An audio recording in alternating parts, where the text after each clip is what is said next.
I had the good fortune and was lucky enough to be able to work with Orson Welles as his cameraman, assistant, right-hand man, etc. for 15 years, from the time I met him in 1970 until his death in 1985. My name is Gary Graver.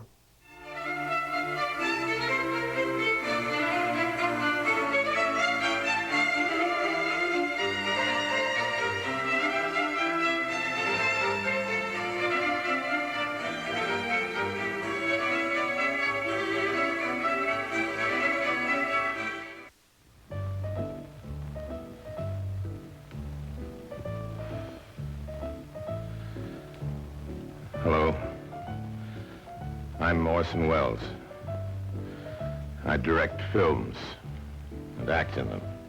What we're always trying for, of course, is perfection. This is the video editing room where I'm going to put together the final bits and pieces in this program, working with Welles. Besides working with Orson on The Other Side of the Wind, we also made filming of Othello, F for Fake, The Magic Show, and the Orson Welles Talk Show with Burt Reynolds, Angie Dickinson, and the Muppets. On all of these projects, as Orson's close companion, chief collaborator, co-writer, and sometimes co-director, was the beautiful Oya Kodar, the leading lady of The Other Side of the Wind. Winter was coming in. Oh, I guess I could have found myself an honest job as a dishwasher or something, but no, I took the easy way. I went on the stage.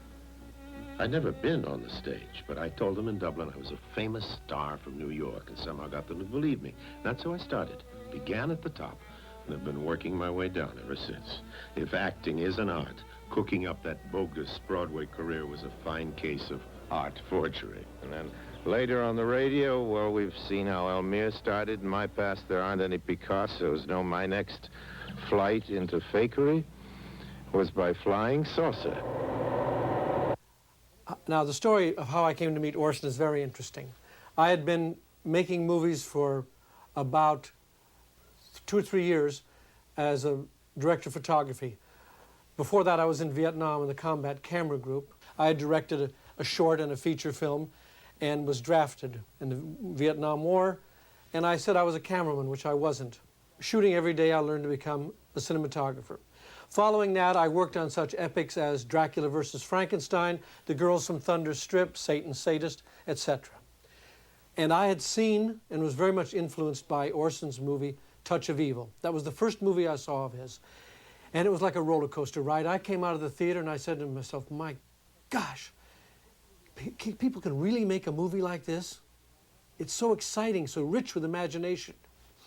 I knew that if I ever met Orson Welles someday, that he and I would get along. I just felt the camaraderie would be there, and it was. So one day in 1970, near the 4th of July, I was at Schwab's drugstore in Hollywood. And I read in Variety that Orson Welles was in town at the Beverly Hills Hotel. I went back to the phone booth, called him up, and to my surprise, he answered the phone. Hello? I said, Orson Welles? Yes, who is this? I introduced myself, Gary Graver. I said, I'm an American cameraman, et cetera, et cetera. He says, well, I'm very busy. I'm on my way to the airport. He says, I've got to go to New York to make a picture. He took my number and he said, call me later. I said, okay, that's fine. That's pretty good. So I went home. I drove up Laurel Canyon to my house. As I pulled in my driveway, the phone was ringing. I ran into my house, picked up the phone. Gary, this is Orson. Get over to the Beverly Hills Hotel right away. I've got to talk to you. Wow. I was surprised and shocked. I got in my car, drove over to the Beverly Hills Hotel, and there he was. And I was extremely nervous meeting Orson. I was in awe, and I was impressed to be in his company. And we sat down and chatted for a while, and he said to me, he says, I have a great idea for a movie, and I would like to work with you. He said, you're the second cameraman that's called me up. Only 2 cameramen have ever called me up and said they wanted to work with me. The first one was Greg Toland on Citizen Kane. He says, now you. So it must mean good luck. He says, I'm going to go to New York and make a picture, and when I come back, we'll start some tests and make The Other Side of the Wind.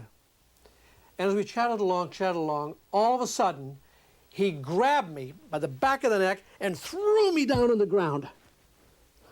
And I was down there looking. And he was holding me, and I wondered what the hell was going on. It was very strange. And he leaned on me, he pushed me down, and said, shh, shh, shh. He said, shh, shh, don't make a noise. And he looked up, and he was looking out the window all around. I thought, what the hell have I gotten myself into here? What's going on?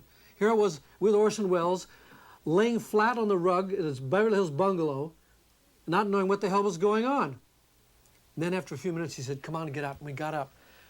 I said, well, what was that? He said, out the window, he said, it's the actress, Ruth Gordon. If she saw me in here, she'd come in and talk. He said, I want to talk to you. So that was my first meeting with Orson. When Orson Welles came back from New York, he called me, and I began a series of tests, and I was very nervous about it. The tests, as you see here, are shots of Orson sitting in the Beverly Hills Hotel bungalow that he rented, and I was shooting him.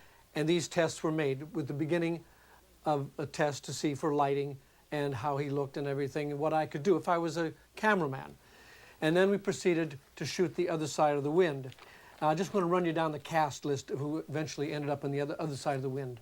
John Huston, Peter Bogdanovich, Oya Kodar, Robert Random, Lily Palmer, Edmund O'Brien, Cameron Mitchell, Mercedes McCambridge, Norman Foster, Dennis Hopper, Paul Stewart, Susan Strasberg, Tony O'Selwert, Claude Chabrol, Stéphane Audran, Paul Mazursky, Henry Jaglom, George Jessel, John Carroll, Benny Rubin, Peter Jason, Gregory Sierra, Dan Tobin, and Curtis Harrington.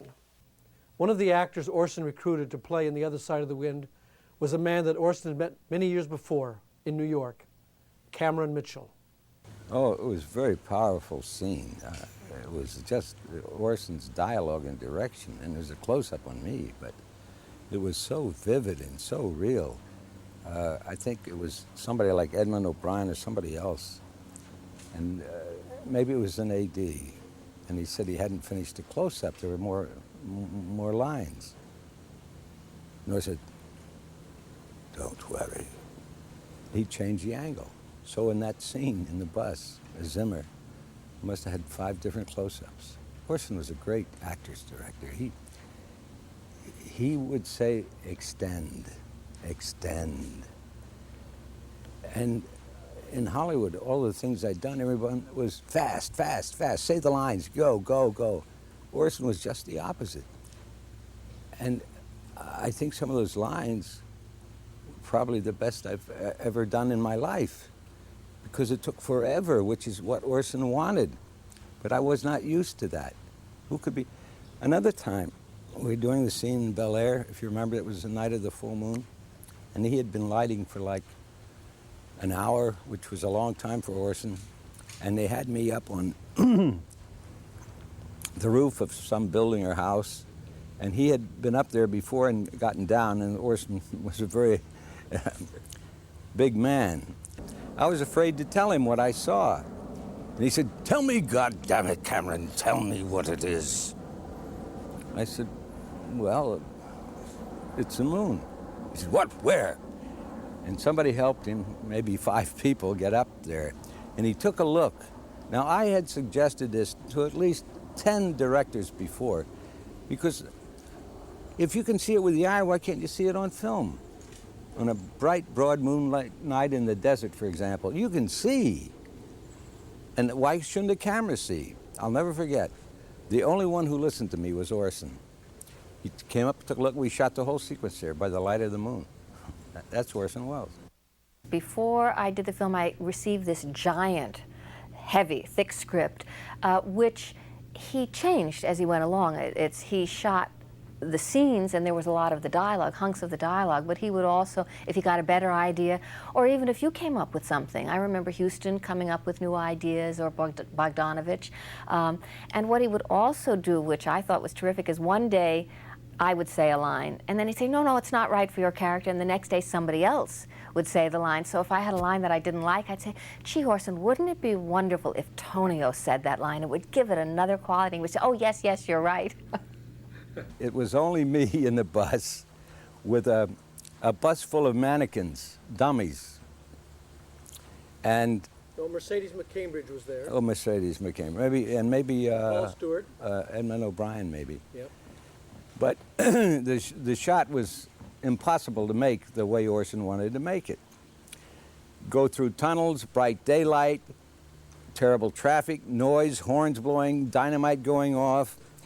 Anyway, the scene is over after almost a full roll of a film, right? Right.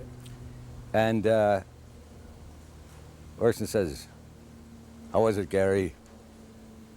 And Gary said, "Well, Orson, magnificent." Yes, Orson, right. But you see, we go through all the tunnels and the shadows, and I don't want to hear that. One word. Magnificent. Magnificent. And Gary said, "Well, okay, Orson, magnificent." And Orson said, "Can we use it?" I had a scene where he'd rewritten this long list of very, very complicated names, and I couldn't memorize them that quickly. So I put them down under my feet on cards, and I was kind of looking up at Houston and down at the cards with the names. I figured Marlon Brando can do it, I can do it. So when this take was over, Orson said, "Susan, where's Susan?" I said, "Orson, I'm right here." He said, "Susan, Susan, where is she? Where is she?" I said, "Orson," and I went right up to her. I said, "Orson, I'm here." He said, "Oh no, you couldn't possibly be Susan. She would never have acted that scene that badly." And it was bad. So I did it over. I threw away the cue cards and did it over. And strangely enough, I didn't take it personally. He did it with enough humor.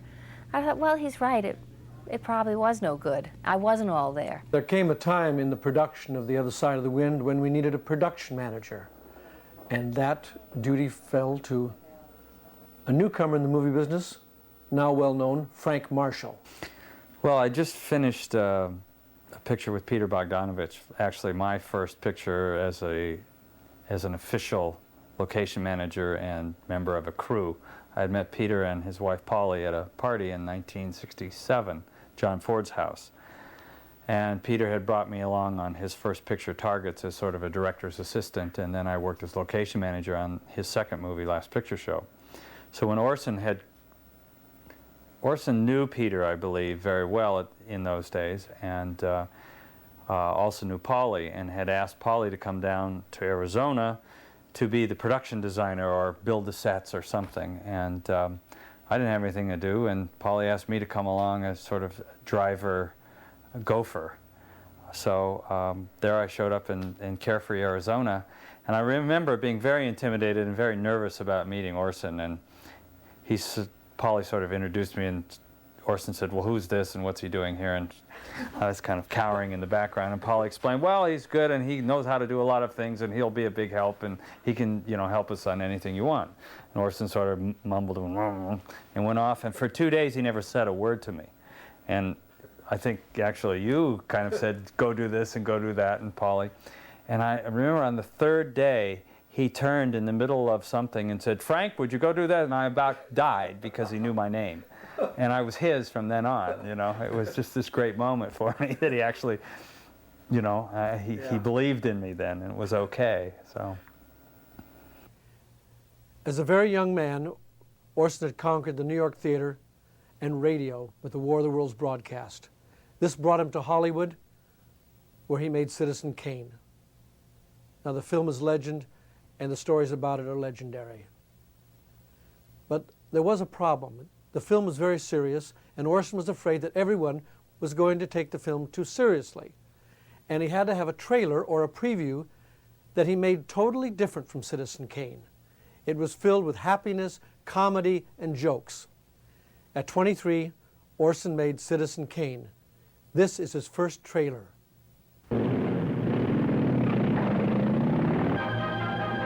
Mike! Give me a mic.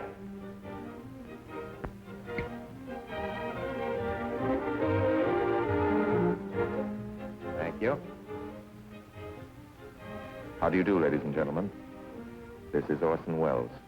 I'm speaking for the Mercury Theater, and what follows is supposed to advertise our first motion picture. Citizen Kane is the title, and we hope it can correctly be called a coming attraction. It's certainly coming to this theater, and I think our Mercury actors make it an attraction. I'd like you to meet them. speaking of attractions, well, the chorus girls are certainly an attraction. But frankly, ladies and gentlemen, we're just showing you the chorus girls for purposes of ballyhoo. It's pretty nice ballyhoo. But here's some of our real Mercury people. This is the first time you've seen most of them on the screen. Hey, give Joe a little light. Thanks. Now smile for the folks, Joe. Smile. Joseph Cotton, ladies and gentlemen. That's it. Joseph Cotton. I think you're going to see a lot of him. Here's Ruth Warwick, whom I know you love. Ruth. There's the camera, Ruth. We caught Ruth with her hair up. And here's somebody you've all heard on the radio, so I don't have to tell you he's wonderful, Ray Collins. Dorothy Commongore is a name I'm going to repeat. Dorothy Commongore. I won't have to repeat it much longer. You'll be repeating it. And here's George Coulouris, who's a grand actor. I'll say that name again. George Coulouris. Watch it. Here comes Everett Sloane. Look out, Everett. Oops. Everett Sloane, ladies and gentlemen. He isn't necessarily a comedian. And here's one of the best actors in the world, Agnes Moorehead. I've said a lot of nice things, but Erskine Sanford deserves some more. Erskine Sanford. So does Paul. Paul Stewart, everybody. Citizen Kane is a modern American story about a man called Kane, Charles Foster Kane. I don't know how to tell you about him. There's so many things to say. I'll turn you over instead to the characters in the picture. As you'll see, they feel very strongly on the subject. Charles Foster Kane is... Sure, he started the war. But do you think if it hadn't been for Mr. Kane, the United States would have the Panama Canal? Charles Foster Kane is nothing more or less And a communist! Kane, governor. Listen, when the voters of this state and Mrs. Kane learn what I found out about Mr. Kane and a certain little blondie named Susan Alexander, he couldn't be elected dog catcher. I'm going to skin Mr. Charles Foster Kane alive. I'm going to marry him next week at the White House. Emily, I hear you've been stepping out with Charlie Kane. Of course I love him. I gave him $60 million. Well, of course I love him. He's the richest man in America. But all the girls say about him at first. But you know, I can't help but admire him. He's crazy. He's wonderful. Ladies and gentlemen, I don't know what you'll think about Mr. Kane. I can't imagine. You see, I play the part myself. Well, Kane is a hero and a scoundrel, a no account and a swell guy, a great lover, a great American citizen, and a dirty dog. It depends on who's talking about him. What's the real truth about Charles Foster Kane? I wish you'd come to this theater when Citizen Kane plays here and decide for yourself.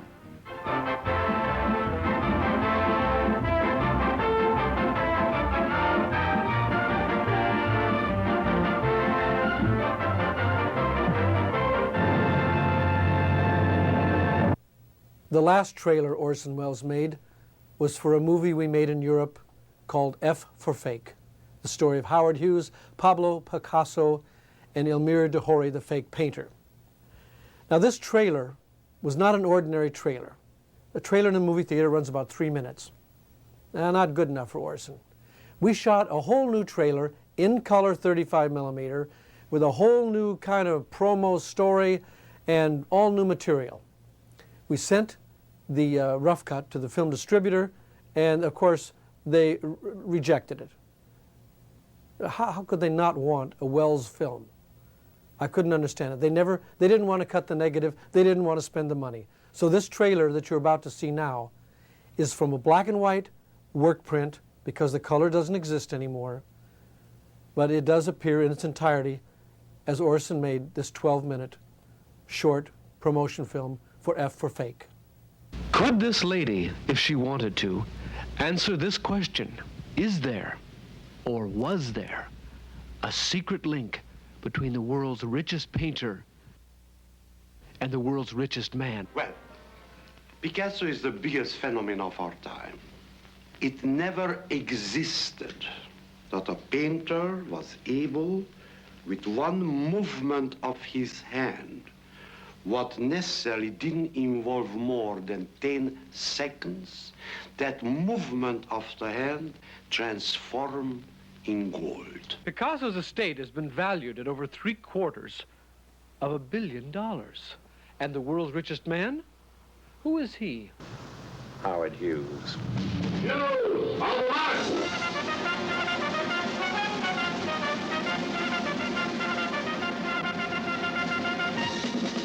This week, as it must to all aviation's pioneers, the great heart of a welcoming nation went out to handsome, well-heeled hero Howard Hughes.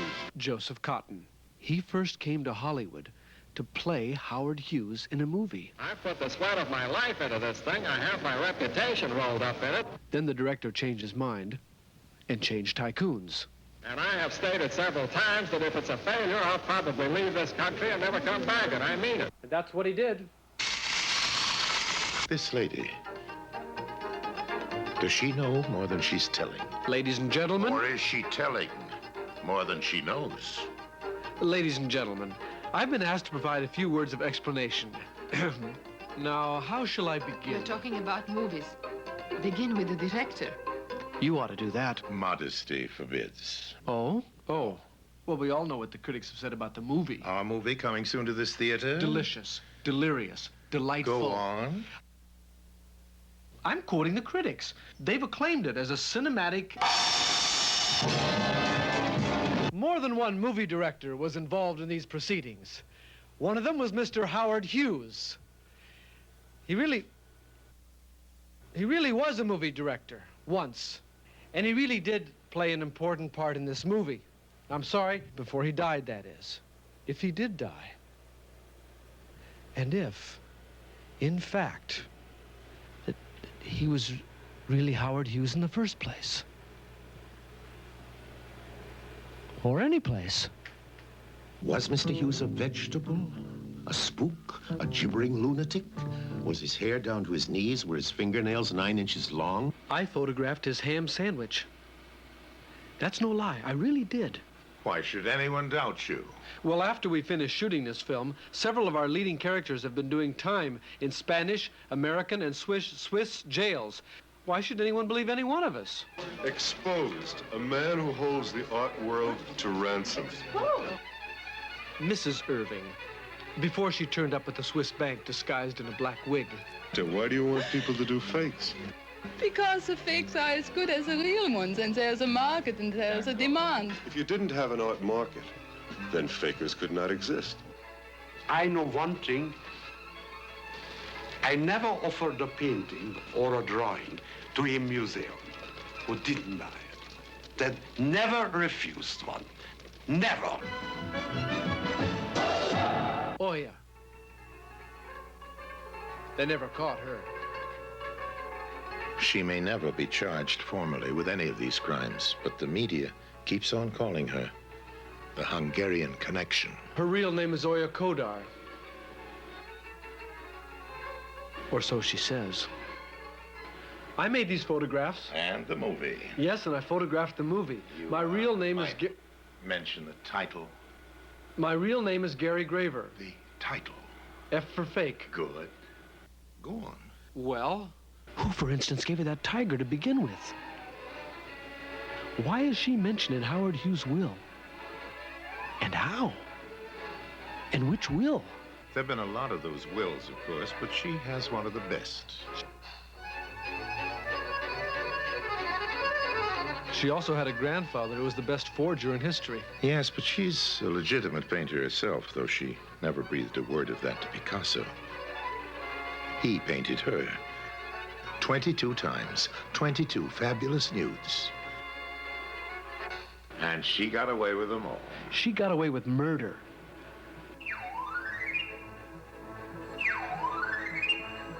And then there's the autobiography. Whose autobiography? Whose? Hughes.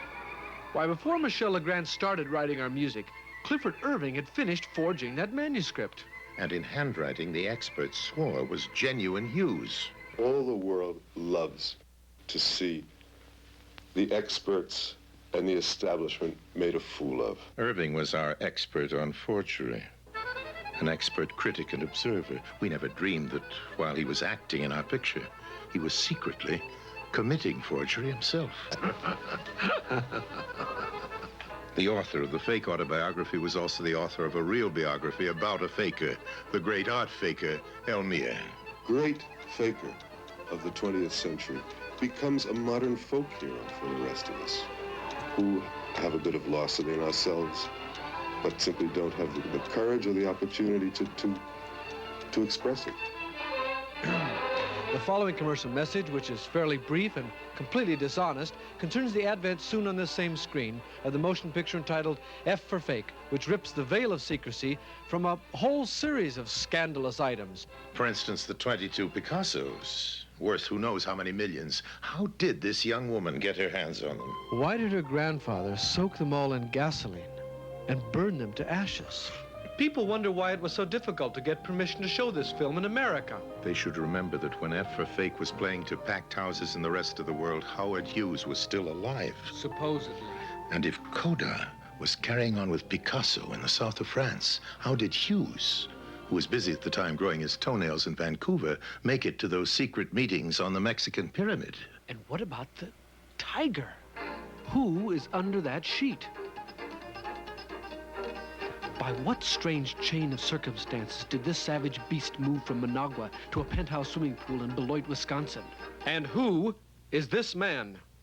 CF for Fake, the movie that dares to ask that question. The UFOs, Gary, we were going to mention, remember that the unidentified flying objects only appeared after my radio broadcast? And what about that flying object? Ah, what indeed?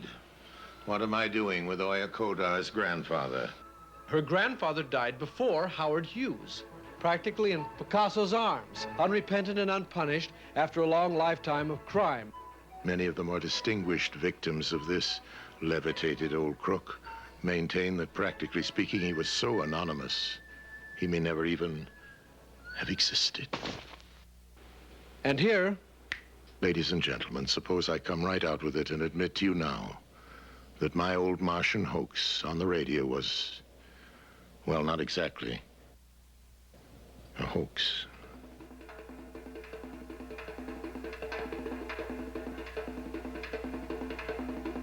That there were secret sponsors of that broadcast who were, in fact, some rather influential beings from outer space.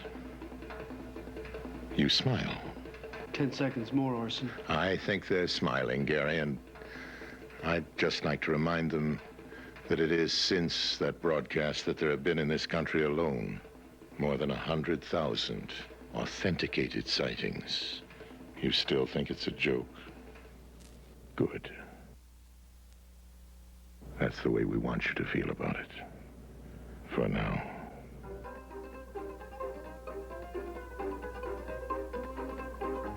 We'd like to make this little commercial message as modest as possible.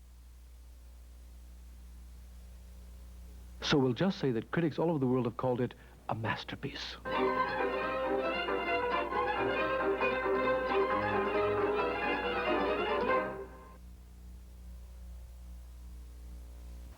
Another one of our actors and slash grip, caterer, driver, all-around guy is Peter Jason. Let me just start off meeting him. That was a very important moment in my life. Frank Marshall, who was, I believe, loaned to Orson by Peter Bogdanovich to assist him on the making of The Other Side of the Wind, called me in New York. We grew up together. He called me and he said, Peter, you want to be in a movie? And I said, sure. You know, I was starving in New York, and he said, do you have to know any more about it? And I said, no. He said, there's a ticket for you at Kennedy. You're flying to Phoenix. We'll pick you up at the airport. That's all you have to know, right? I said, that's all I have to know.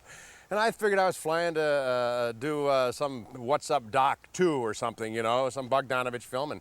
And so I got on the plane, I flew there, and I arrived at the airport, and there was, I believe it was Neil Canton. Let's see, the four of us, I think. Strange group. And I looked at the four of them. They didn't know where they were going either. And we all hopped in the car and we drove off to Cave Creek, Arizona. Came driving in under this house that was hanging on these boulders out in Cave Creek, Carefree area, and pulled in underneath this swimming pool that was like suspended. And then we went up these stairs and I walked in, still not knowing where I am or what I'm doing there.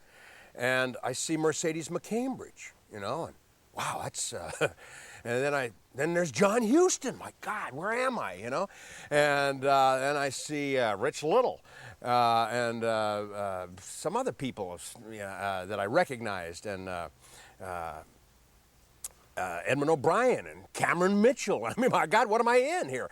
And so I see Frank finally. He comes over and says, Peter, hi, have you met him yet? And I said, no. And I thought he was talking about Bogdanovich. And he said, well, go in the kitchen and have a T-bone. And everyone's eating now, and they're all having T-bones out there. So I went in the kitchen, I grabbed a T-bone, I put it on my plate, and I'm just about to eat it. And Frank says, Peter. And yeah. And he says, come on over here, now. And I went, okay. I put the steak down, I walk over, and there was Orson Welles. And he walks over and he says, Orson, I want you to meet Peter Jason from New York. And I went, how do you do, Mr. Welles? Nice to meet you. And he looked right at me and he went, well, you don't look anything like anybody. Now, I didn't know what the hell that meant. I didn't know whether it meant he hated me and I'm getting on the plane and going back, or he loved me, or I didn't know what it meant. But it meant I didn't look anything like anybody, I guess. So he says, welcome to the family. And he stuck out his big old paw, and I grabbed it, because, that was Orson Welles. I worship this man, And this is like a hero of everybody that I've ever wanted to be around. And he said, I'll be with you in a moment. And he walked away, and then a couple of minutes later, I went back to my steak, which I still never got to eat. And then Orson says, get Peter out here by the pool. And I went out, I got up, and Frank gave me a script, and I went out by the pool, and here's John Huston in front of the camera, and I'm behind the camera holding the script, and Orson says, action. And Huston says his line. He's playing Jake Hannaford, this famous director, and he says, blah, blah, blah, blah, blah, blah, blah, blah, blah, blah, blah. And I went, blah, blah, blah, blah, blah, blah, blah. And he goes, cut. Peter, don't act. Just say the words. And I said, oh, sorry, Mr. Welles. Blah, blah, blah, blah, blah, blah, blah, blah, blah, blah. Perfect. Action. Do it again. And that was my introduction to Orson. And Did you get to eat the steak? I never got to eat that steak, but I had many of them over the 6 months that I was in Cave Creek, Arizona, working on this picture. Well, actually, Orson was having me read the off-camera lines to Mr. Huston, who was doing his scene here in America, because he'd shot Lily Palmer, her half of the scene, over in Spain, I believe, and I was playing Lily Palmer. The great thing about Orson was the minute that he did recognize you, then you couldn't get away. It was like a love affair, because you wanted to be there for him, because he was the most wonderful person about complimenting you and making you feel like he appreciated what you did, and that you wanted to do more, and that he really understood how to get people to do the most for him, and in a good way. I mean, it was always wonderful. You wanted to do way beyond what you could do, or you thought you could do for Orson. And people have asked me, well, why didn't you write this down? Why didn't you keep a diary? Well, I didn't, because I never wanted to miss anything. I never wanted to be away from him, because he was so wonderful to be around. And you could learn so much, and just be part of it was great. To me, Kazan was a great director. John Ford was a great director. But for an actor's actor, I would say Orson. One of my most favorite things of being with him and working with him was he was always a challenge. There was never anything that was the same. You might get a page of dialogue, and an hour later it'd be different. Or he'd say, well, we're going to shoot this, and you're going to switch the dialogue off, and you do this dialogue, and that person who's doing the dialogue did it 2 years ago in Paris. And you say, well, what are they saying, and what are they looking at? Don't worry about it, it'll be fine. Just say this, and do this, and put that light up there. And so you're constantly having to ad-lib about things, and it was very exciting all the time working with him, because he would just change things in the moment's notice. You'd get a call at 4 in the morning in the hotel. Okay, we're going to have a dawn shot. Get over here. Well, what scene? I don't care. Just get over here. We'll find it.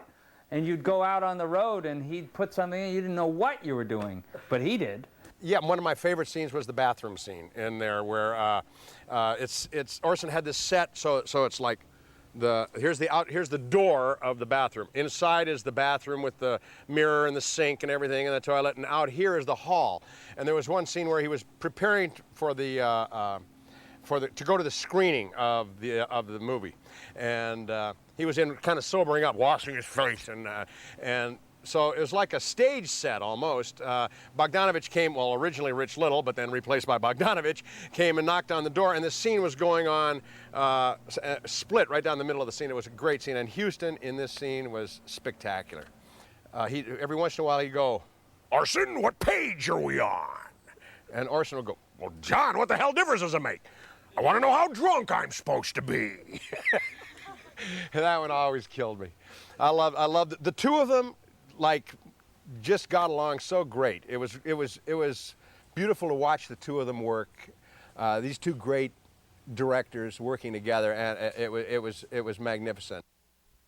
There was an actor who was doing a scene up on the roof in Carefree, Arizona, and Orson at one point said to him, "Sway, I want you to sway violently back and forth, losing your balance." And the actor made the mistake of saying, "Orson, what's my motivation for swaying?" And Orson said, "Your motivation is that when I shot in Spain 4 years ago, there are 5 midgets who are holding you around the ankles up in the air. That's why you're swaying." And Houston goes over to Bogdanovich at one point and went, "So Peter, how many movies have you actually acted in now?" And Bogdanovich said, "Well, this is my second, Mr. Houston." He said, "2. Makes it easy to count." And he had, everybody fell apart, you know. But it was stuff like that, this camaraderie between the two of them. And Orson, although it was like one of the greatest treats I ever had to work with him and be with him and watch him and be around this, he never stopped yelling at people. Orson loved to have high drama around him at all times. It was like, I think one of his geniuses was capitalizing on mistakes. There'd be an accident, and Orson would, "Yes, okay, bring it in there, move that, do that, fix that," and he'd go with the accident, you know, and he capitalized on mistakes that would happen, and that's like, his genius was like spontaneous. And yell at me? Huh. He never stopped. Orson constantly was yelling at everybody. And the only person I think I'd never heard him yell at was Mr. Houston. But it was always, "Peter, bring me that 2K, run, do not walk." Run, do not walk was like our catchphrase. You had to be prepared for anything. You might be asked to make a cocktail, build a set, act, write some dialogue, do some editing, run a camera. You know how to use? Oh yeah, you always had to say yes, though. That was the test.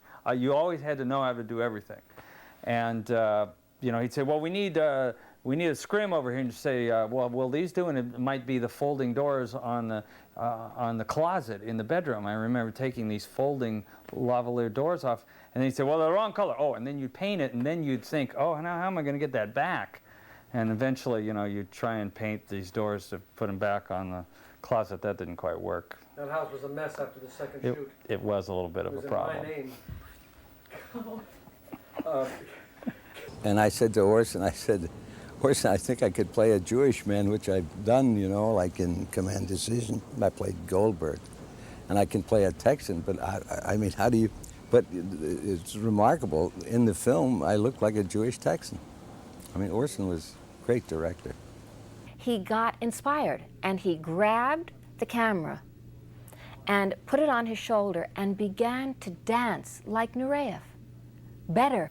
I always had a great working relationship with him. It was wonderful all the time when we were working on the movie. The only problem I ever had with him was over food. And it was a consistent thing that anytime we had to deal with food, whether it was what we were eating, what the crew was eating, what was in the house, or whatever, it was always a problem. Something that I would always get yelled at about. For example, we were working 7 days a week, and in the second period we were working 7 days a week, and the crew was working real hard, like 19, 20, 22 hours a day sometimes. And we had the 2 cooks that I had brought in from San Francisco cooking in the motel, in their own room. They had a little stove, and they were cooking for 25, 30 people in this little hotel room, which was really causing a problem because there was so much, you know, they had to have the raw materials there and everything, but they were doing a great job. And they came to me this one Saturday and they said, "You know, we have a really good idea. Everybody's working really hard, so why don't we have a special sort of brunch tomorrow, like Eggs Benedict?" I said, "That sounds great.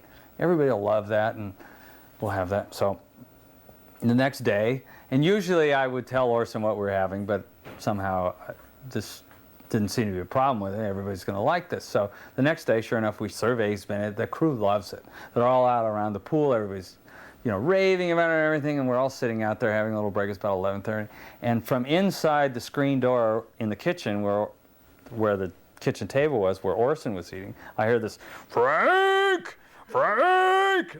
So I run in and I open the door and I say, "Yes, Orson, yes, Orson." And he says to me, "What is this?" And I look down and there's a plate of Eggs Benedict there. And I said, "Well, it's Eggs Benedict. It's for the guys, a little special brunch for the guys. They were working really hard and everything." He says, "I know what it is.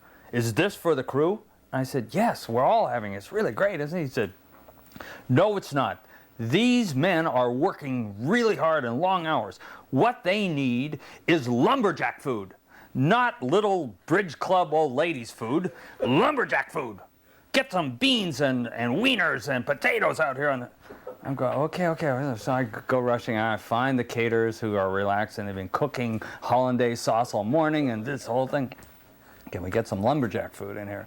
Well, of course, it turns out that Orson didn't like the food. It never was about him. It was about everybody. You know, he never was his problem. If there was something wrong, it had to be wrong for some other reason. Another actor who worked with Orson, as an actor with Orson, was Stacy Keach. The first time I met Orson Welles, I was in Las Vegas, Nevada, and I knew that he was going to do this picture with us called Butterfly. And he didn't want to see anybody before his first day's shooting. He was playing a judge. And we were shooting at night because they'd built this set of the courtroom in a warehouse, and it was right under the flight path of all the airplanes that came into Las Vegas. So they decided that they were going to shoot at night. We would start shooting as soon as the sun went down, and we would shoot until dawn, or as long as we could. And I'll never forget walking the very first time I walked onto that set, and this figure, this incredible figure was sitting behind the judge's desk in this chair, and he was there. He was waiting for everybody to arrive. He did not want anybody to see him arrive or leave.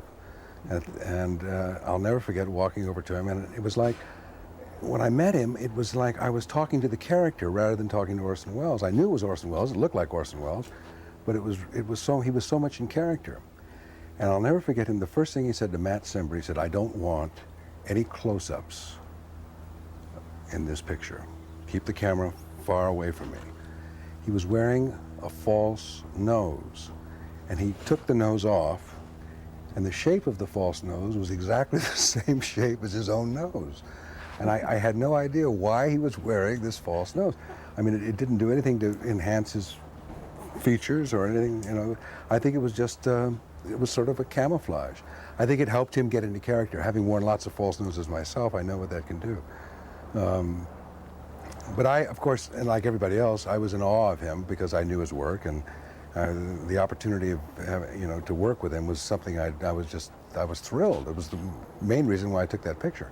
There was a lot of rehearsal time because also Orson's background was theater too, and he trusted his actors, which was nice, because you get hired a lot but not trusted.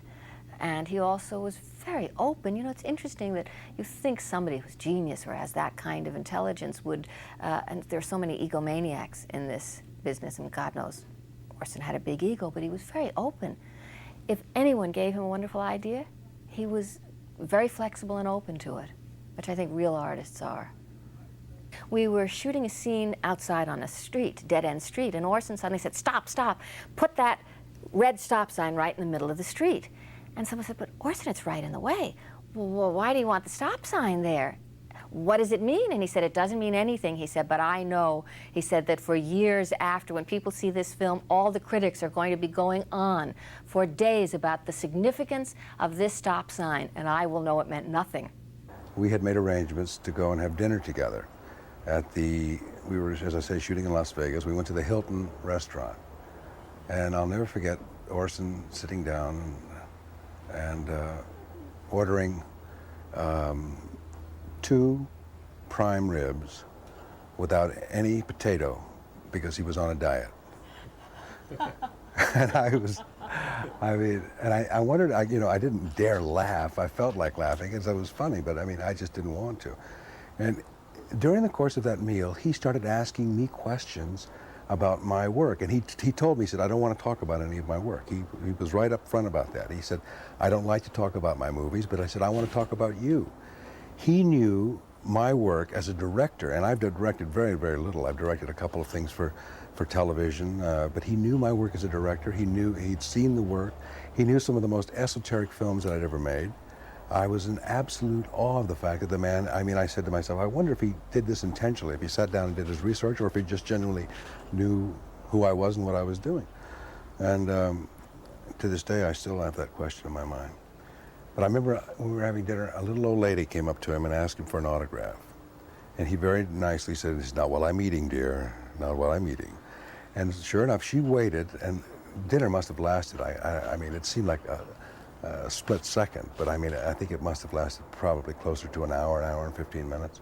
And we got up to walk out, and she came over, and he was very gracious, and he signed her autograph for her. It was fabulous. I loved him. He was like a big teddy bear to me, and I know there was another side to him that a lot of people saw. I never really saw that side. There was one night we were shooting Butterfly. We went back the next day and we started shooting the courtroom sequences again. And Peter Jason was playing a bum in this one scene, and the idea was that I was there to defend him for some reason. And Orson had written this scene himself. And I remember as we were leaving the courtroom, he was shouting out, "You must have discipline! Discipline is what you need, discipline!" And he had written this, and I mean, those words have rang in my ears, I guess, you know, for many, many reasons through the years. But I'll never forget him getting very, very, really passionate and very concerned about the size of his performance. And there was supposed to be a reaction from the members of the court. And the sound man came up to Orson because they were shooting his direction. And there was an overlap in the sound where he was speaking while the other people were talking. And the sound man came up and said, "Mr. Welles, would you please refrain from speaking, or at least take a pause after, you know, because we need to get a clean track on the people who are sitting in the courtroom. We need clean sound." It was this long pause. And he said, "Young man, clean sound has ruined the movie business." And I've often wondered what he meant by that, but I guess what he was referring to was the fact that spontaneity a lot of times when, you know, I mean, even though that, God knows, nobody knows the technical manifestations of film better than Orson Welles, but that a lot of times when you make those kind of necessary technical adjustments to make a film, you destroy something in terms of spontaneity and feeling. Before I'd met Orson, I made a very short film. I experimented around with filmmaking, writing, photographing, and directing it. I asked Orson to put narration on it, and he did, with his beautiful voice, narrate my film, Beggars Would Ride.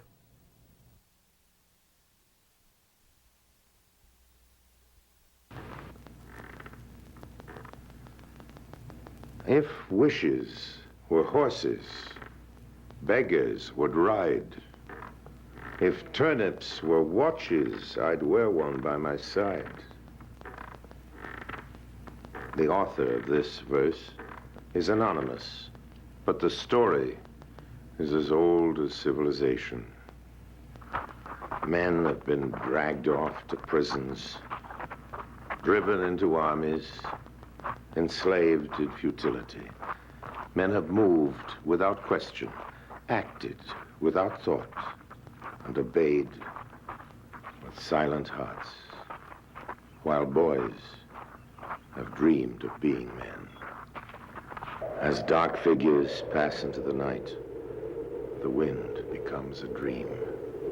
A dream of silence. We started filming of Othello in Paris in 1977 or 78. We started with Orson's old friends from the Irish Theatre, Michael McLeomore and Hilton Edwards.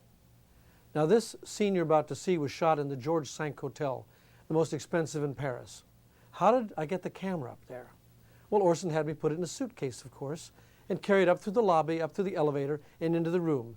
And there behind closed doors, we started the filming of Othello. However, I envy Michael his languages. I envy Michael his certain qualities. Well, you might envy any head. I envy you, your capacity. You described it to me years and years ago as another actor, and you said he had a wonderful capacity for displacing air. Now, believe you me, no greater cubic capacity of air has ever been displaced by any human being as is being displaced by you at this moment. But you said something of the sort to me when I auditioned for you 300 years ago at the Gay Theatre. You also added that I was a bloody bad actor. No, but I always knew you were a potential. You're a politician. You're in the Congress, and you wish you were in the White House. That's envy. You think the president is making love to your wife. That's jealousy. I was just going back in my mind to that business of Othello's age and wondering how many other mistakes, how many other misinterpretations I was guilty of that you were too nice to mention during the shooting. There was never one direction you gave me with which I disagreed personally. Never one. Well, that's bad. Never one single one except take the cloak and go. Oh, yes. I think I'd better explain. That's a family joke. There was a scene in which you were supposed to take up your cloak and, yes, and go. And I disagreed passionately. And what? I wanted to make the most of that. Well, yes, whenever I wanted to simplify the action or the business or whatever it was, to eliminate superfluous decoration, I just repeated that privately famous line. Will you take the cloak and go? That's all you have to do, you said. Now, just for a moment, I'd like to quote from the play itself. Othello, alone with Iago, as he's first beginning to doubt, says, I swear 'tis better to be much abused than but to know a little. What sense had I of her stolen hours of lust? I saw it not, thought it not. It harmed not me. I slept the next night well, fed well, was free and merry. I found not Cassio's kisses on her lips. For 1 week, every morning while it was still dark outside, Orson, myself, and our assistant, Agnes Millerand, would leave the Hotel Cipriani in Venice, Italy by motorboat. We would be taken to a waiting gondola in the canals to film in the early morning light, which Orson loved, the dawn shots. Here Orson would retrace his steps in pointing out the locations at which he filmed Othello many years before. I captured him and Venice on camera to be a part of the Filming Othello documentary made on assignment by Orson for German television, to be shown in conjunction with his original Othello. Most residents recognized Orson in his famous black cape and hat and cigar and waved hello. Working with Welles, you never knew what you were going to do. Yes, I was the cameraman most of the time on all of his projects for the last 15 years of his life. But who would know that I ever had to come up and be a magician's stooge? Most times I would work backstage and not be seen, but also I would be picked out of the TV audience at random and come up on stage using another name, not my own, and Orson would have me assist him in a trick. On one show, I accidentally set my watch ahead 1 hour and screwed up the trick. And sir, you have a watch. Yes. I want you to change the time of the watch without looking at it. In other words, don't look at me. In other words, move that little gadget. Yeah. And then put your hand over the watch. Did you do that? Yes. Right. Now, I'm going to give you where the small hand is. I think it's on 9. Would you check and see what his watch is? Closer to 10. I'm sorry I missed it by an hour. I don't know what you have. Well, you have something here. What is it? You have a wallet there? Wallet. Let me see if you've got a wallet there. Yes. Would you take the wallet out? Yes. Now, the wallet is going to go in the hip pocket, and the hip pocket is out of bounds. Will you put it in your hip pocket? Okay. Thank you, Chris. Now, ladies and gentlemen, this lady, who is a stranger to us, alas, is going to decide which pocket of Chris's that she likes. He has one pocket here. Do you have a breast pocket? Yes, we took that out, didn't Yes. we? Yes. You have one trouser pocket, another trouser pocket. Out of bounds is the hip pocket, right? Don't misunderstand me. Now, we have a breast pocket, a pocket here, a jacket pocket there, pocket there. Left, right, which do you like, left or right? I'll take the right. Right. Do you want trouser pocket or jacket pocket, or do you want that? Well, you couldn't have that, could you? No, the trouser pocket. Trouser pocket. And the card was? 2 of clubs.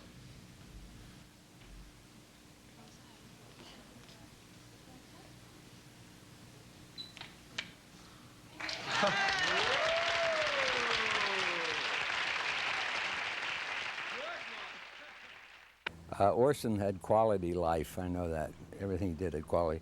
Anyway, I was a very poor would-be actor, and I worked, let's see, about 90-some hours a week in this horrible theater.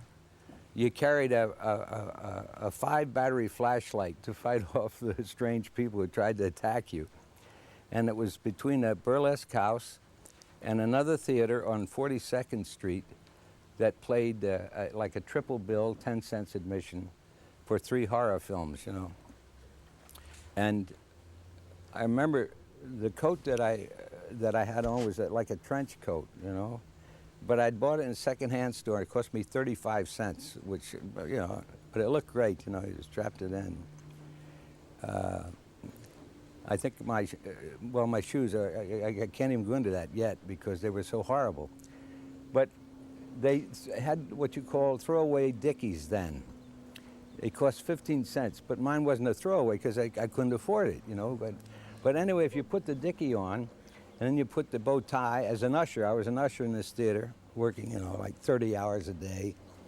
It was really very hard, $8 a week or $7 a week or whatever. And I had like 35 minutes for my dinner, and this was about, I'd say 6:45 at night or something like that. And I always would fantasize. I thought, you know, the Rockefeller name was important, and I thought, well, I'd look like the son of Rockefeller. Everyone would think this is a dinner jacket underneath. It was an usher's outfit, you know, with stripes on the legs, but the trench coat hid the stripes. There's a big man looking at the posters, the stills from the horror films, and I recognize him. It's Orson Welles. And I go over because I think I look like a very young, affluent member of society. And he talks to me. We talked about the shows, the theater. I think it was Boris Karloff and Bela Lugosi. And he's looking at me the way Orson could look directly at you, because that was one thing about Orson. It didn't matter what level of society you came from. If he looked at you, man, you were looked at. And he slowly goes down my figure with his eyes to my shoes. And I look at these terrible shoes, torn apart, holes everywhere.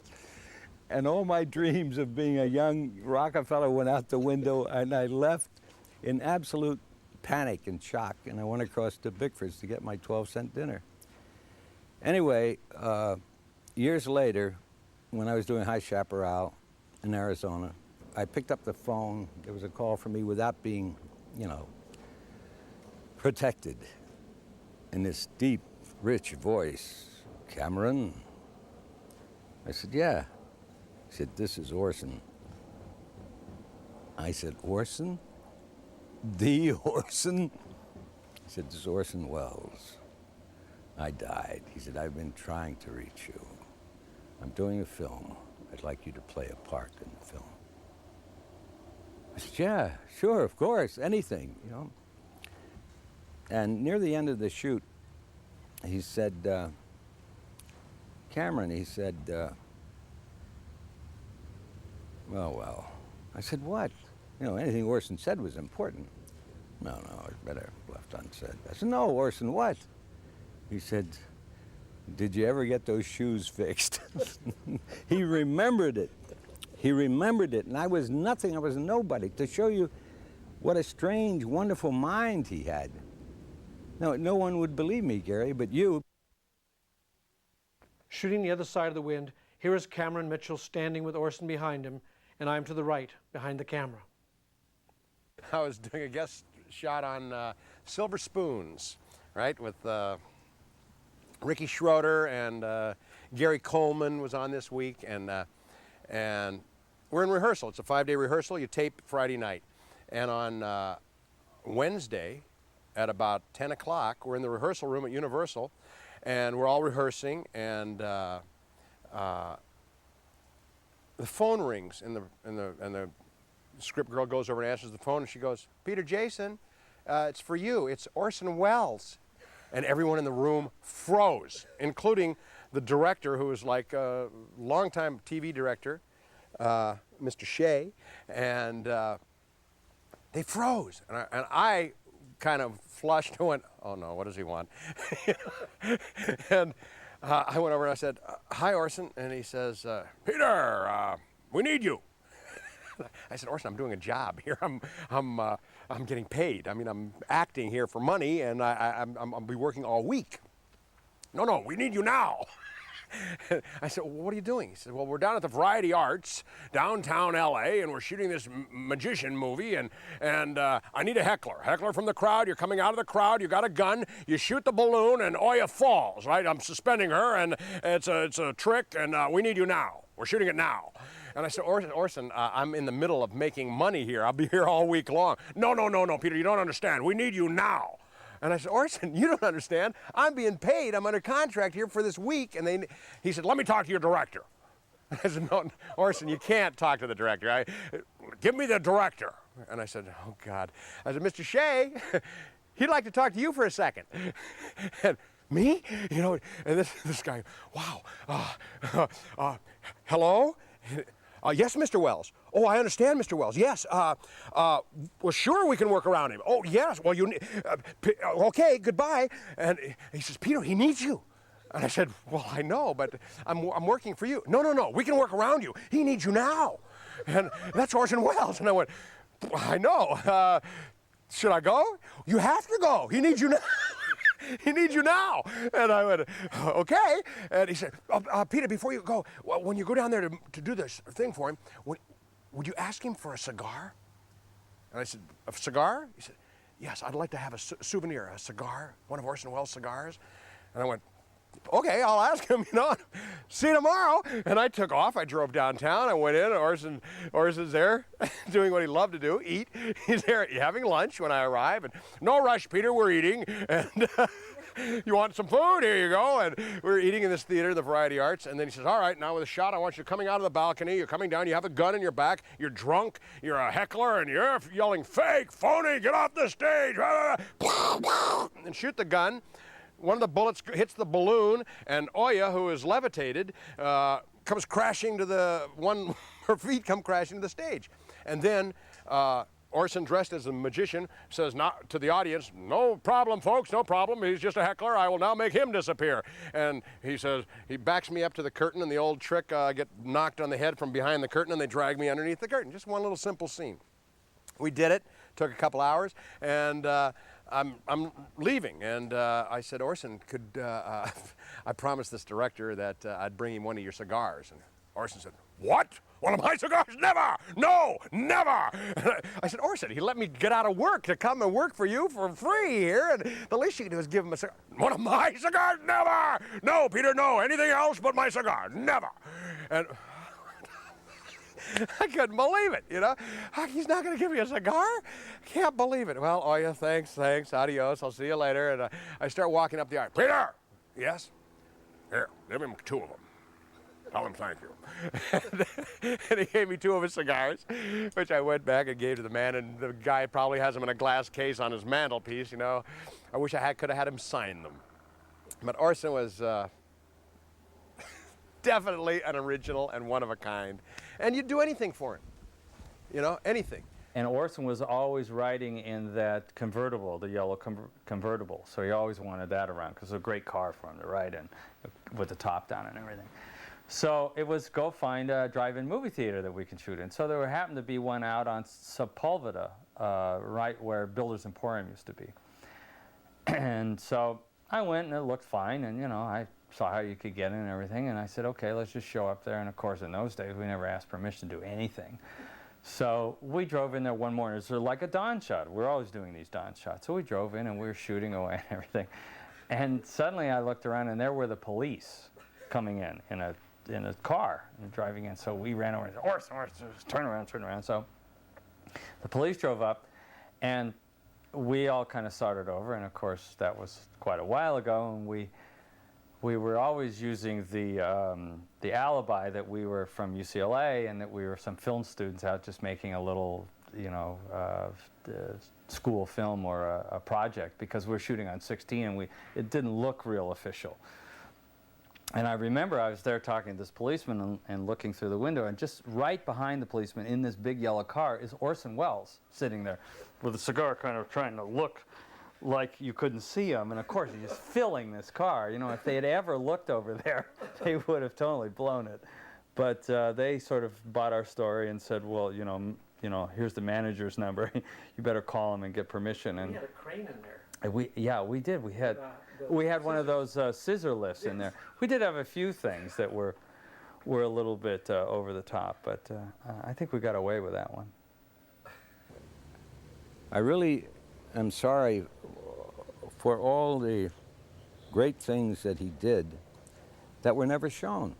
And that's why I keep after you, Gary. I keep hoping The Other Side of the Wind will be released.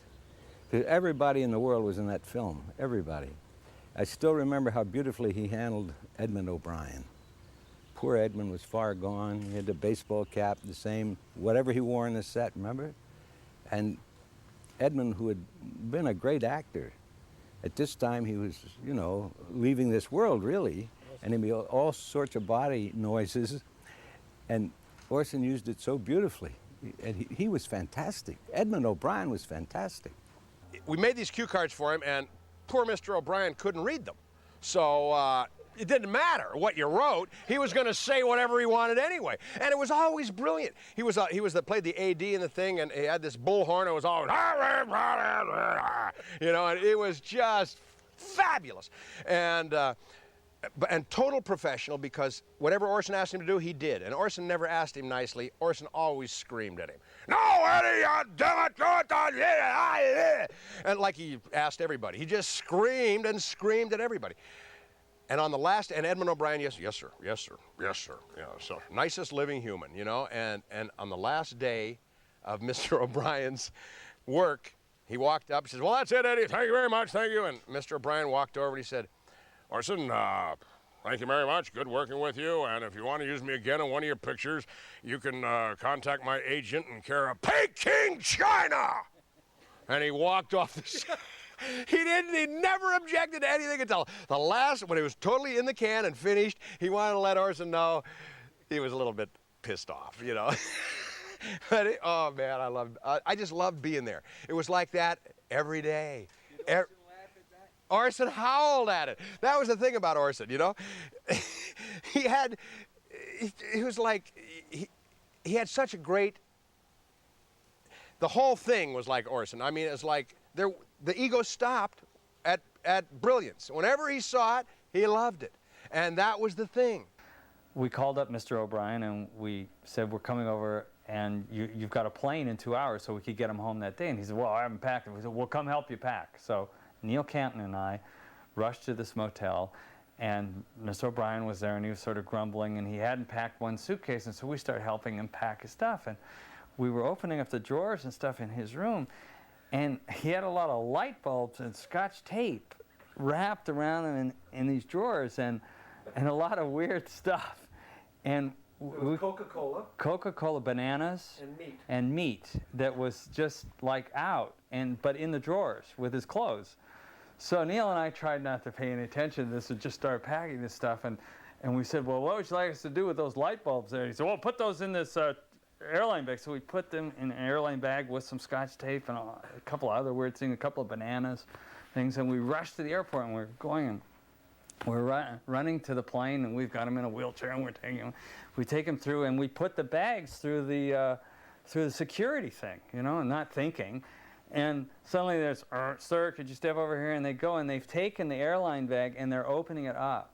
And it's got all these light bulbs with Scotch tape on them, and it must have looked like a bomb or something, you know, with bananas wrapped on it. And they're going, well, what is this? And I'm going, well, I'm trying to explain that it belongs to this Mr. O'Brien, who's not paying any attention to this and everything. And finally, we talked our way through this and got him on the plane, but it was a pretty weird experience. Now we're talking to Peter Bogdanovich from another point of view of working with Orson as a writer. This book is by Orson and Peter Bogdanovich. We have versions here in the American version, the English version, and the French version. So Peter, what was it like working on the book? Working with Orson, it was Orson having asked me to do the book. Then the struggle was to get Orson to do the book, because he didn't want to be interviewed and he didn't really want to talk about his movies and so on. But the whole point of the book was to set the record straight, to try to get all the legends, all the rumors, all the false stories told from Orson's point of view. I would transcribe the stuff, put it in the order that I thought would be interesting, and break it into sections, and then I'd send it to Orson, you know, chapter by chapter, and in a script, and then months would go by, and eventually it would come back, totally rewritten. Blazing spectacle.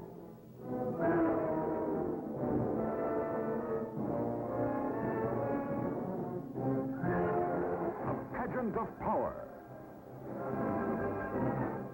Shaking the screen as it once shook the world.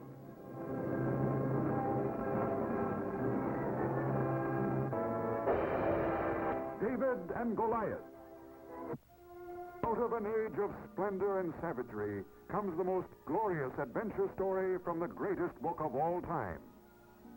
David, gentle poet, the simple shepherd boy who became a warrior king. Goliath, the brutish monster of inhuman strength. Tumultuous times of the pleasure-mad Philistines. A time of intrigue.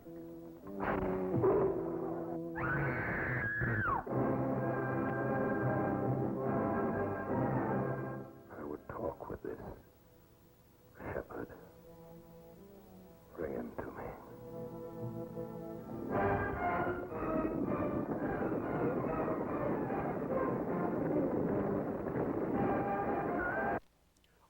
Orson would work on other people's movies, when necessary, to make money to further his own projects. Taking from the cinema, he put money back into the cinema, his own. Acting jobs provided seed money for us to start shooting The Other Side of the Wind. First, we started with tests of Oya Kodar.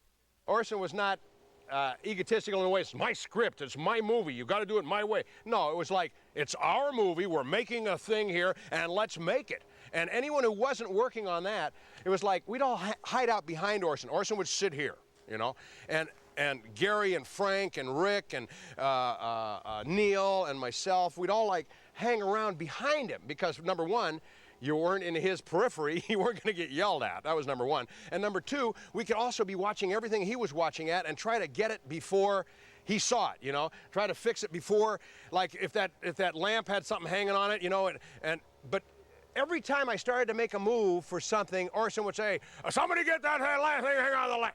I was just on my way, you know? It's like, he saw it just before you made your move. Well, it's funny because I was going to make a picture called The Last Picture Show, and he read the script. He didn't like it much. He's referred to it as the dirty picture. He liked the movie, but he didn't like the script, and said that I had not shot the script. He claimed that it was something else that I'd shot, wasn't the script. But anyway, and it had some sex in it and some stuff and so on. So at one point I remember talking to Orson, I said, "What are you doing?" And I'm talking on the phone. So, "I'm starting a movie. I'd like you to be in it." I said, "You're starting a movie? What movie?" He says, "It's a dirty movie. If you can make one, I can." For the party sequence in The Other Side of the Wind, Orson had several well-known directors playing themselves. Among them were Dennis Hopper, Paul Mazursky, and Curtis Harrington.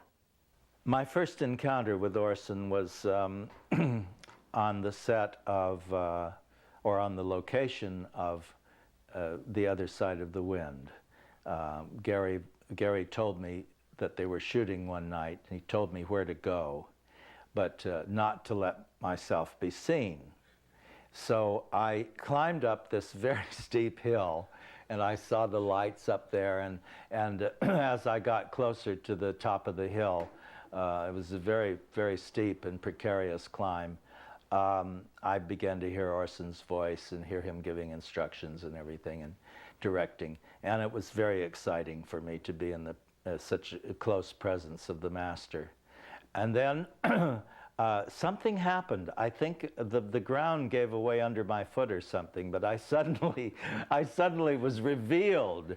And of course I was absolutely terrified that Orson would say, you know, "Get out of here. Who is this guy?" But instead, Gary introduced me, and he was very gracious and said, "Why don't you help with the lights?" So the next thing I knew, I was there. It was a scene with a car at night in what we call poor man's process, which is where you have the windows are sort of fogged, and you stand there with lights that go by like this, so that it looks as if auto headlights are going by. So I did one of those auto headlights, and I was being given instructions by Orson, you know, "Go a little faster, Curtis. Now wait a little bit. Now go by again," you know.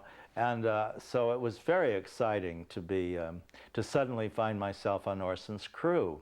I bet the biggest problem in acting in front of a camera probably is self-consciousness, nervousness, fear of failure, you know. But those things evaporated when you were with Orson, because it didn't even come up. I mean, what he made me feel like was that I could do anything. Whatever I wanted to do would be fine. However I wanted to play it would be fine. And if he wanted to do it again, it wasn't because it wasn't brilliant. It was just that we tried a different way. One of the things that when you're making a movie with Orson Welles, Orson's in charge, and nobody talks. I mean, it's like on other sets where everybody's, where they have to yell for quiet, you know. "Quiet, we're rehearsing," or "Quiet, we're shooting," or "Quiet," you know. On Orson's set, Orson's the only one that talks. You were sent for, weren't you? Sir, I was. You've come at the wrong time. Oh, no, sir, I came immediately, sir. The minute I heard my name. Do you want me to go away? You're here, aren't you? Yes, sir, I'm here. Then stay. Yes. Please. No. Who is your advocate? You. And beside me? No, sir. No one must. Then pay no attention to anyone else. Otherwise, all the crew, nobody talked to anybody. They're all busy doing stuff, you know, and everyone's working to get this thing made. It was quite something for a fellow to make his first picture at the age of 23 when Orson made Citizen Kane. And it was inspiring to me. And I wanted to make my first picture when I was 23. And I did. It wasn't Citizen Kane, of course.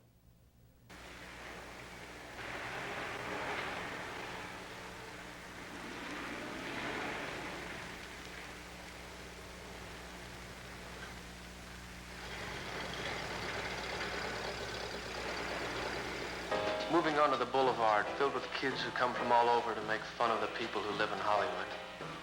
and the girls who sit in their cars with the windows rolled up and the doors locked tightly, and of the old ones who die here in anonymity, removed of their once popular silent film hero figures and reduced to bit player or dress extra or dishwasher.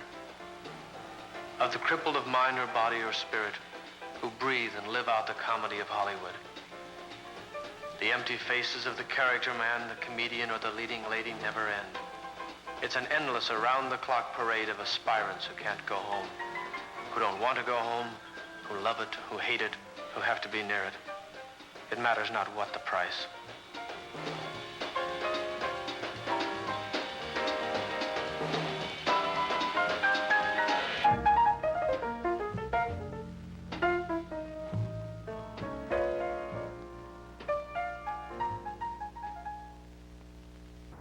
I'll never forget the tribute to John Huston.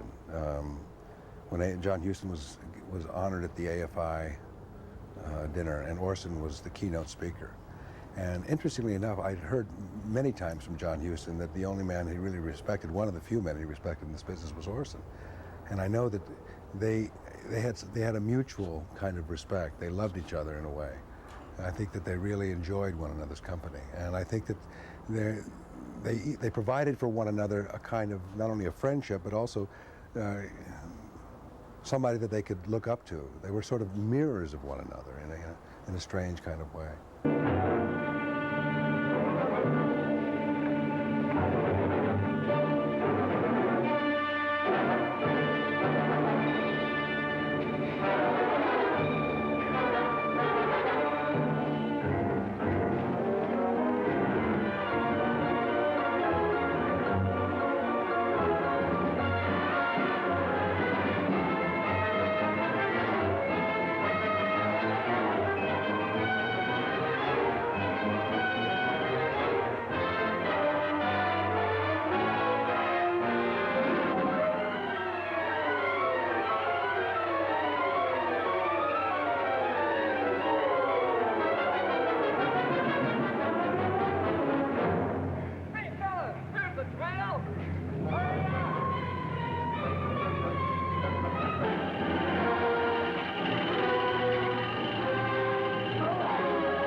Working with Orson Welles was like going to a 15-year film school. I learned so much, and he made you learn. I mean, you know, camera, sound, lighting, editing, everything. I couldn't have had a better teacher.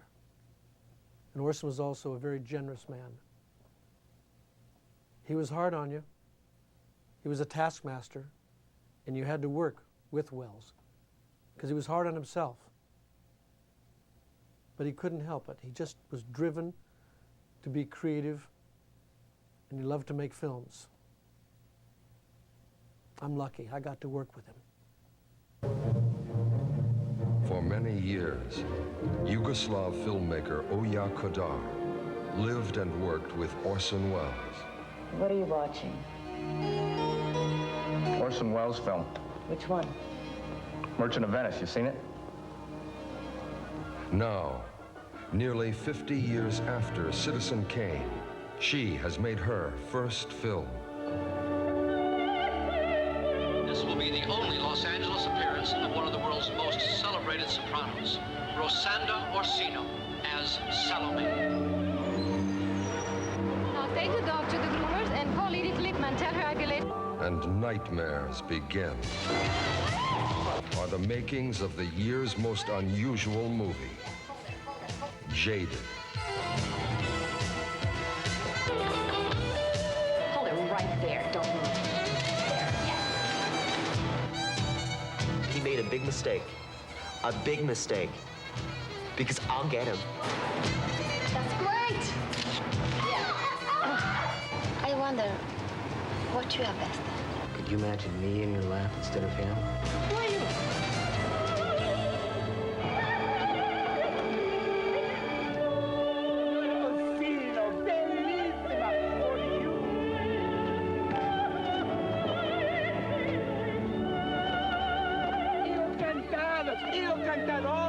Italian sausage.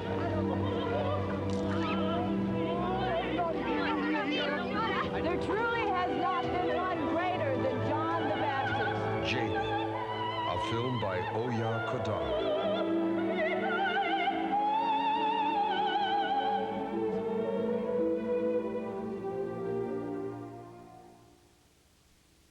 So he loved the idea of taking a cinephile who would say things like, you know, but do you consider the camera a phallus, Mr. Hannaford? You know, that's Orson's favorite stuff. And he'd throw those kind of lines at me. Ask him if it's a phallus. The camera's a phallus, you know? Ask it like with that voice. Time went by, and I would encounter Orson occasionally at the restaurant Ma Maison. And he, one day when I was there, I was on my way to the men's room, and I didn't want to bother him because he was there almost every day, and I only went there occasionally. I didn't want to bother him, but he saw me and he said, "Curtis, come over here." So I went over to his table and he said, "Now, Curtis," he said, "when you come to this restaurant and you see me sitting here, I expect you to come over and say hello to me." It was there that I saw him for the last time. Sometime later, I was at the restaurant. I went over to say hello to him, and I remembered the exact conversation that we had, and it's kind of a nice way to remember him. I was very dressed up. I'd had some kind of an interview or something that day. And he looked up at me and he said, "Don't you look splendid?" And I said, "You look pretty splendid yourself, Orson." And those are the last words I ever said to him. Well, Orson was, you know, a complete artist in a medium where most people aren't even half-baked artists, you know. It was the greatest experience in my theatrical career. In my 28 years of being an actor, it was the greatest time I ever had. It was also some of the toughest. It definitely was not Orson's ability to do something common or something, you know, conventional. This was the last picture I was to take of Orson. Using what he called my trusty Nikon and 2 small lights, we did photo tests for what he had hoped to be his next production, King Lear. When Gary came to me with the idea of this project of working with Orson Welles, I was very pleased to get involved in this production. Gary and I have made several feature films together over the past years, and I was always aware of his dream, setting down a permanent record of years of working with Welles. Orson's avant-garde style of filmmaking and a genius at writing, design, and staging may have outdistanced him from the rest of the Hollywood community. But that is what made him Orson Welles. He was a writer, a director, and an actor in the only way he knew how to be, with brilliance. I am a great admirer of Orson Welles and his work, and I know that everyone speaking here loved him very, very much. Orson was the best. How very pleasant. Good evening.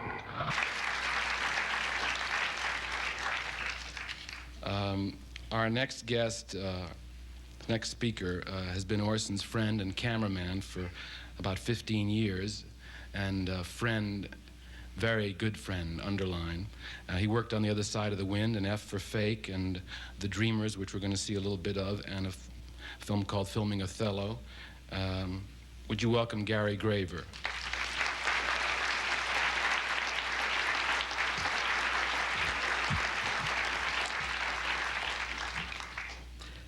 The thing that's sad to me, really, is that I want to talk to Orson. You know, I wish I could talk to him and tell him a lot of things right now. That's what probably makes me feel saddest of all. But anyway, working with Orson, a couple of funny things have happened. It was very intense, and there was never a dull moment. And once I had my eye on the eyepiece and I was shooting, and Orson was right behind me, leaning over me. I could feel him there. All of a sudden, I felt this sort of a little pain in the back, and all of a sudden, his cigar had burnt right through my shirt. It was...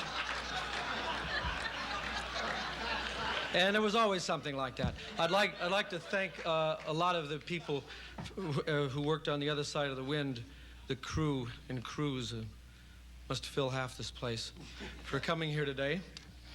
The thing that I really remember about Orson, I don't know why, when I was a child in kindergarten, they put us down on a blanket and gave us chocolate milk, and we had to go to sleep. And they would play us from time to time a recording of Oscar Wilde's The Happy Prince, narrated by Orson, and with Bing Crosby and Lorraine Tuttle, 3 people. And I for some reason, I never ever forgot that story or his telling of it. You know, and it stuck with me from the time I was 6 years old and still today. And the story quickly is of a statue of a prince who, it's Christmas time, and he wants to, a little bird lands on him, a swallow, and he tells the swallow to peel off his gold leaves and drop them around to the poor people so people can have a nice Christmas and have some food. And the bird plucks out the prince's eyes. Anyway, then the prince is thrown in a dust heap because he's no good anymore, along with the dead bird. And as Orson said it, as he said it in the recording, Orson said, "Bring me," this is Oscar Wilde, "bring me the 2 most precious things in the city," said God to one of his angels. And the angel brought him the dead bird and the leaden heart of the happy prince. "Of what use are these?" said the angel. And God said, "In my kingdom of paradise the swallow shall sing forevermore, and in my city of gold the happy prince shall praise me." Well, I shall always think of Orson as the happy prince, and I think he really now is in his own city of gold.